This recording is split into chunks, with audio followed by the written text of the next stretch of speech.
When I was 19, my mom sent me this photo that completely changed how I see myself forever. For as long as I can remember, I can imagine giving other people the best advice, the best treatment, the best care. If a friend needed me, I'd be there. If a family member needed help, I'd do everything that I could, especially my siblings. If they ever came to me upset or asking for advice, I would tell them that they deserve the best life had to offer, that they should never settle for people who treat them badly, that they were worthy of kindness, respect, and love. None of those rules ever applied to me. I didn't even realize I was doing it. It wasn't until I was about 19, in the worst relationship of my life. I was miserable.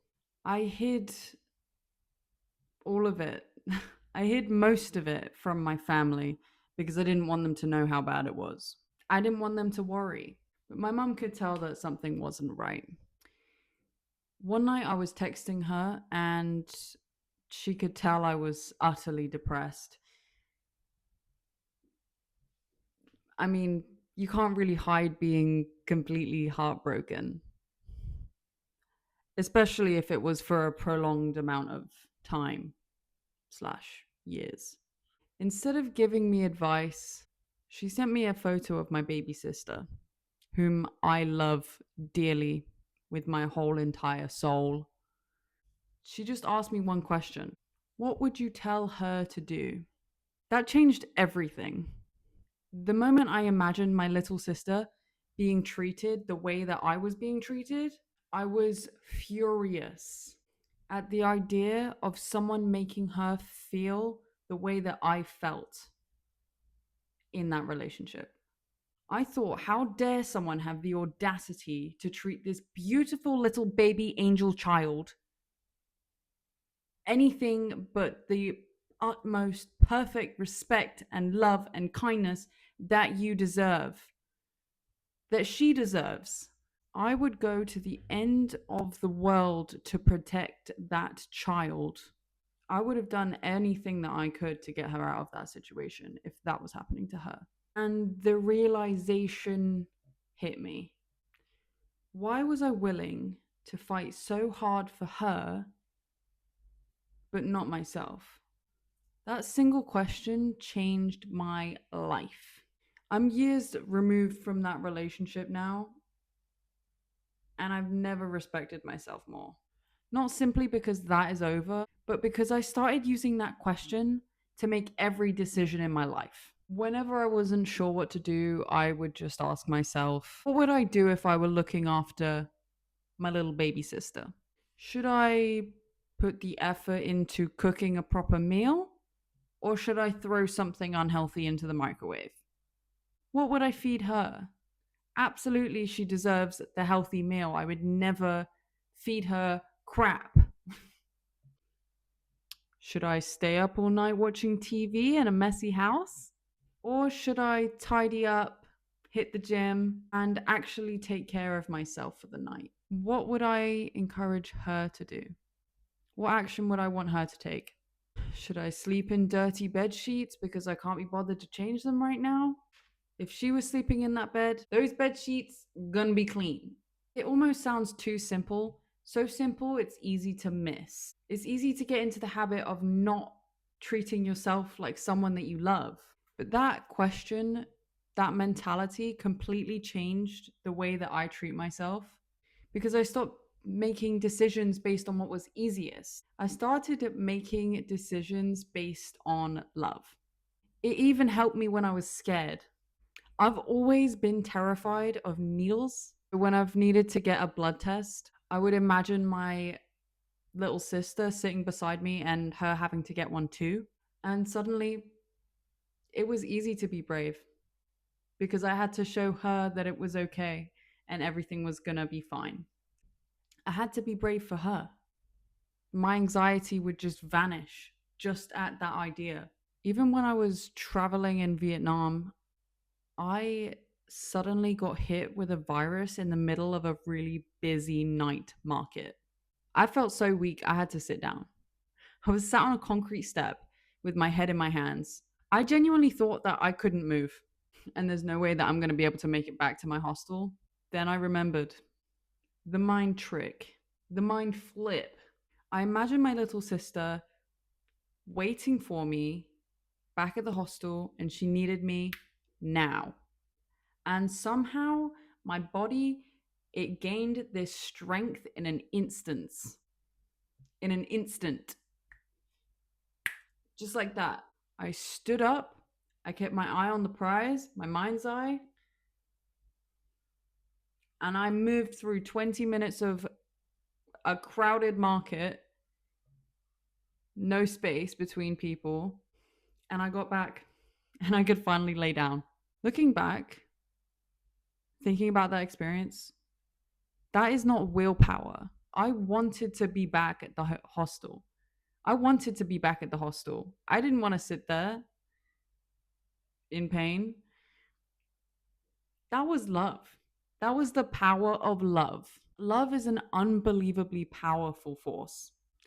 And here's what I've realized: we all have someone like that inside of us. Maybe not a little sister, but a younger version of ourselves. A child who still wants to feel safe. A child who needs encouragement. A child who still deserves kindness.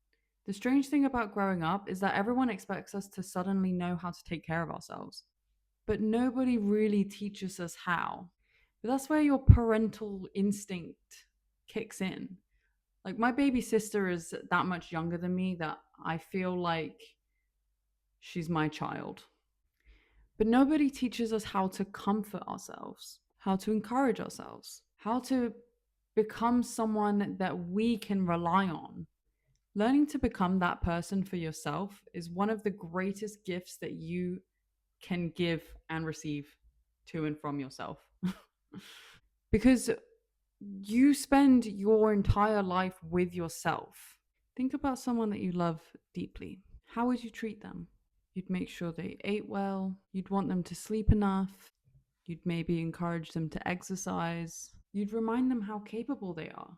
You'd celebrate their wins. You'd comfort them after their losses. Why shouldn't you deserve that treatment? Sometimes people say, I just don't love myself. But maybe the problem isn't the feeling. Maybe it's the lack of action. I honestly believe that action comes before belief. The action always comes first. You don't wait until you love yourself to take care of yourself. You take care of yourself, and eventually your brain starts thinking, maybe I am really worth looking after. Every healthy meal, every early night, every walk outside, every boundary you set, every promise you keep to yourself. They're all tiny votes for the person that you're becoming. And eventually, self respect isn't something that you have to force, it becomes your default. You stop accepting relationships that hurt you. You stop settling for less than you deserve because you've built a habit of treating yourself with love. So if looking after yourself feels difficult, don't do it for the version of you that's sitting here today. Do it for little baby you, that innocent child that didn't know what life would bring, the one who inherently deserves to feel loved. They deserve to feel safe. They deserve kindness. They deserve someone in their corner, someone on their team. Be that person. Be that person for them. Give them the love they've always deserved because they're still with you and they'll always be. They will always be inside you, waiting for you to look after them.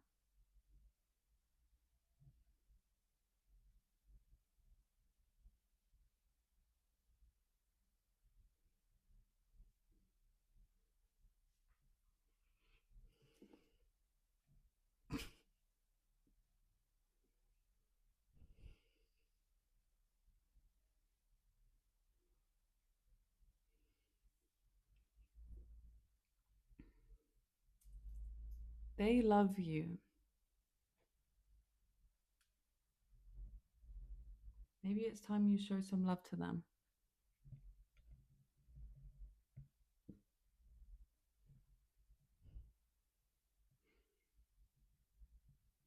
Start asking yourself that question. Start asking yourself that question.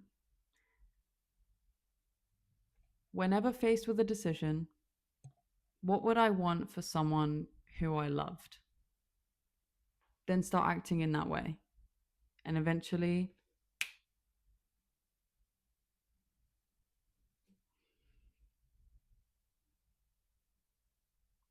eventually it's your default. There's no difference between you and someone who loves themselves. Belief follows action.